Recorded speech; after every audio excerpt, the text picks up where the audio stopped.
السلام علیکم ورحمۃ اللہ تعالی وبرکاتہ۔ جیسا کہ آپ دیکھ رہے ہو، ابھی ہم نکلے ہیں، ایک درگاہ پہ جانا ہے اور وہاں پر زیارت کرنا ہے، اور زیارت کرنے کے بعد جو ہے واپس آنا ہے۔ تو ابھی ہم سویرے سویرے نکل گئے ہیں، اور نکلنے کے بعد جو ہے بس وہاں پہ پہنچنے کی ہمارا جو کوشش ہے، اللہ تبارک و تعالیٰ بس کامیاب کرے اور میں وہاں پر جاؤں۔ لیکن ایک بات میں بتا دوں کہ نبی صلی اللہ علیہ وسلم فرماتے ہیں کہ سب سے افضل انسان وہی ہے جو دوسرے سے سلام لے اور دوسرے کو کھانا کھلائے، ٹھیک ہے؟ جو دوسرے کو کھانا کھلاتا ہے اور جو دوسرے سے سلام لیتا ہے، سب سے افضل انسان وہی ہے، ٹھیک ہے؟ کہتے ہیں کہ جب اگر نبی کا نام آئے اور درود پڑھا جائے، تو اگر کوئی مجلس میں ایسا شخص ہو جو درود نہ پڑھے، تو سب سے بڑا کنجوس اسے کہتے ہیں۔ ہم ابھی چند لوگوں کو، چند ساتھیوں کو دیکھتے ہیں، کچھ اگر نہ ملا، کچھ نہ دیا، تو ہم اسے کنجوس کہتے ہیں۔ ہرگز نہیں، کنجوس ہم اسے کہیں نہیں سکتے، کیونکہ کنجوس تو وہ ہوتے ہیں جو ہمارے آقا جناب محمد رسول اللہ صلی اللہ علیہ وسلم کے درود کو نہ دہرائے۔ جو صلوات پڑھا جائے گا، نبی صلی اللہ علیہ وسلم کا جو بھی بات کیا جائے گا، اور صلی اللہ علیہ وسلم کا درود نہ بھیجے، تو اس دنیا میں سب سے بڑا کنجوس اسے ہم کہیں گے۔ اور بھی بہت ساری باتیں ہیں جو کہتے ہیں کہ اس دنیا میں چور کسے کہیں گے؟ کوئی سامان وغیرہ چوری کر کے چلا جائے تو اسے ہم چور کہیں گے؟ ہرگز نہیں، چور اسے کہہ ہی نہیں سکتے۔ چور تو ہم جیسے انسان ہیں جو 5 وقت کی نمازیں چوری کرتے ہیں۔ اللہ کی قسم، کل حشر کے میدان میں کس طریقے سے اس رب کے سامنے ہم کھڑے ہوئیں گے جو ہم 5 وقت کی نماز چوری کرتے ہیں۔ چور اس دنیا میں وہی کہلائے گا جو 2 ٹائم کی روٹی کے لیے چوری کر لے، وہ نہیں، جو کوئی سامان چرا لے، وہ نہیں، بلکہ چور تو وہ ہے جو 5 وقت کی نماز میں کوتاہی کرے اور نماز کو قائم نہ کرے، اسے ہم چور کہتے ہیں۔ اور ہم جیسے چوروں کو کیا پتہ اللہ تبارک و تعالیٰ کل محشر میں کیسے، کون سے طریقے سے حساب لیں گے، پتہ نہیں، کچھ سمجھ میں نہیں آ رہا ہے۔ اللہ تبارک و تعالیٰ ہم تمام لوگوں کو دین پہ چلنے کی توفیق عطا فرمائے۔ کوشش تو ہر لوگ کرتے ہیں، اور انشاءاللہ کوشش کرنے والوں کی کہتے ہیں نا، کبھی ہار نہیں ہوتی، تو کوشش کرتے رہنا ہے۔ بھائی ہمارے ساتھ شیطان ہوتے ہیں، کیونکہ معلوم ہی ہے ہم مسلمان کو کہ شیطان نے کہا تھا، اللہ تعالیٰ سے وعدہ کیا ہے کہ تیرا اگر بندہ ہوگا تو ہماری بات میں نہ آئے گا، جو تیرے راستے سے ہٹ جائے وہ میرا بندہ کہلائے گا۔ تو اللہ تبارک و تعالیٰ کیا فرماتے ہیں؟ جو میرا بندہ رہے گا نا، وہ تیرے باتوں میں آئے گا ہی نہیں، ٹھیک ہے؟ تو ہمیں اللہ کا بندہ بننا ہے، نہ کہ کسی شیطان کا بندہ، ٹھیک ہے؟ تو ابھی میں کیا کروں، آپ سب کو کیا بتاؤں؟ ابھی ہم نکلے ہیں، ایک درگاہ کا تھوڑا زیارت کرنا ہے، اور وہاں جا کر کے جو ہے جو بھی ہو اس کے صدقے طفیل سے نہیں، بلکہ ان کے لیے دعا کرنا ہے، اور مانگنا اللہ تبارک و تعالیٰ سے ہے۔ اللہ تعالیٰ دینے والا ہے، ٹھیک ہے؟ ان سے ہی مانگنا ہے، نہ کہ اس جو ہم جہاں پہ جا رہے ہیں، جس مزار پہ، اس کے صدقے طفیل سے، ہرگز نہیں۔ یہ سب سے بڑا شرک کہلاتا ہے، اور اللہ تبارک و تعالیٰ ہم تمام لوگوں کو شرک کرنے سے محفوظ رکھے۔ شرک کا مطلب کیا ہوتا ہے کہ اللہ تبارک و تعالیٰ کے جگہ پہ کسی اور کو ٹھہرانا۔ تو میرے کافر بھائی ہو یا بیرلوی بھائی ہو یا دیوبندی بھائی ہو، ہم سب سے کہتے ہیں، ہم امت محمد صلی اللہ علیہ وسلم سے کہہ رہے ہیں کہ شرک کی طرف نہ بڑھے، شرک کی طرف نہ جائے۔ اللہ تبارک و تعالیٰ کے بغیر، اللہ تعالیٰ کے برابر میں جسے ہم ٹھہرائیں گے، اس عمل کو کہیں گے ہم شرک، کیونکہ اللہ تبارک و تعالیٰ کے سوا کوئی عبادت کے لائق نہیں، کوئی معبود برحق نہیں جو عبادت کے لائق ہو۔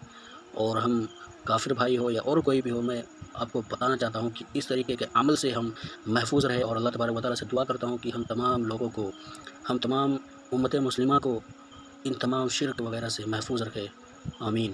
تو گائز، جب میں نے یہاں پہ آیا، اور یہاں پہ آنے کے بعد جو ہے تبھی میرے کو پتہ چل رہا ہے کہ یہاں پر جو ہے فون الاؤڈ نہیں ہے، اور فون کیمرہ آن نہیں کر سکتے ہو، فون نہیں چلا سکتے ہو، اس طریقے کا جو ہے یہاں پہ کچھ نوٹس دیا ہوا تھا۔ تو اس کو پڑھنے کے بعد جو ہے میں نے تھوڑا ہچکچایا، لیکن پھر بھی جو ہے میں نے کہا تھا آپ سے کہ میں اندر جا کر کے آپ سب کو زیارت کراؤں گا۔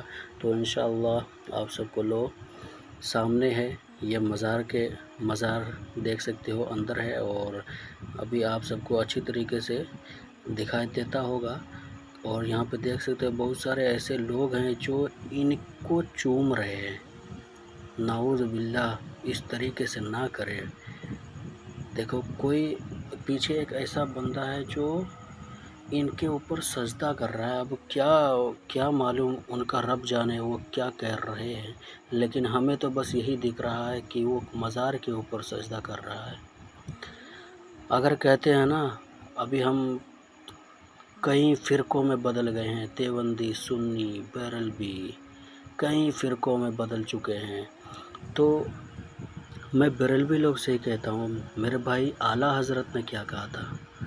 اعلیٰ حضرت نے کہا ہے کہ قبر پہ جانا ہی نہیں ہے. قبر پہ اگر جاتے ہو نا تو ان سے نہیں مانگ رہا ہے. تو کہنے لگے تو کروں تو کیا کروں؟ تو اعلیٰ حضرت فرماتے ہیں کہ اگر آپ چاہتے ہو نا تو 4 قدم پیچھے ہی رہو. ان کو چھونا تو دور، چومنا تو دور، چھونے کی بھی بات نہ کرو.